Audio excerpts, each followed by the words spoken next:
Hello बच्चों, मैं अमितेश श्रीवास्तव स्वागत करता हूं आप सभी का हमारे YouTube चैनल टेस्टिंग एक्सीलेंस पर। 12वीं गणित का 5वां अध्याय में हमने प्रश्नावली 5.1 क्लियर किया है और आज की शुरुआत जो है वो प्रश्नावली 5.2 से है, जिसमें टॉपिक का नाम अवकलनीयता है।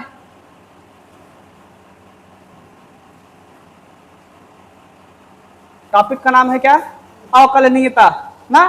अब अवकलनीयता किसे कहते हैं और इस चैप्टर में इसका उपयोग क्या है, यही इतना जान लेना है। इसके बाद क्वेश्चन की शुरुआत है।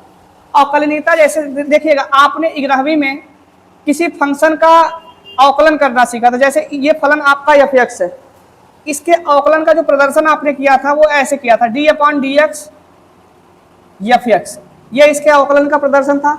या फिर f'(x), ये इसके अवकलन का प्रदर्शन था।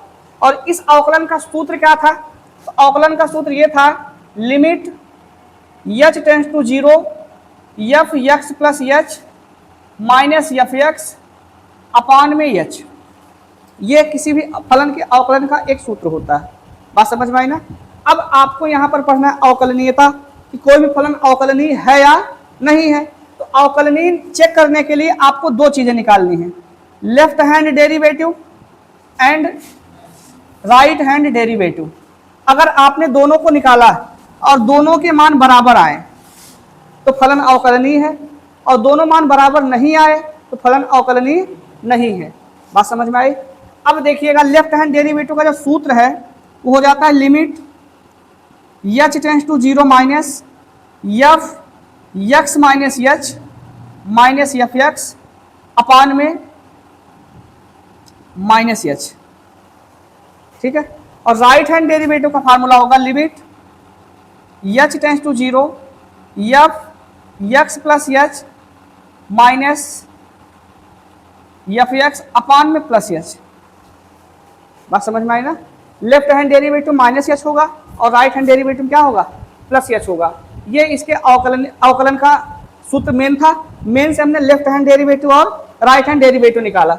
अगर ये दोनों मान बराबर आए तो फलन अवकलनीय है, और बराबर नहीं आए तो फलन अवकलनीय नहीं है। बात समझ में आई ना।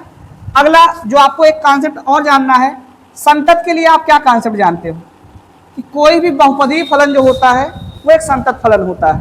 तो ऐसे ही अवकलनीय के लिए भी कोई भी बहुपदीय फलन संतत तो होता ही है और साथ ही साथ अवकलनीय भी होता है।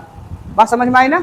इसका मतलब आप कह सकते हैं कि एक बहुपदीय फलन संतत फलन होता है और अवकलनीय भी होता है। आई बात गई समझ में। इतना अगर आपको पता है, आपको प्रश्नावली 5.2 बड़े आराम से आ जाएगा।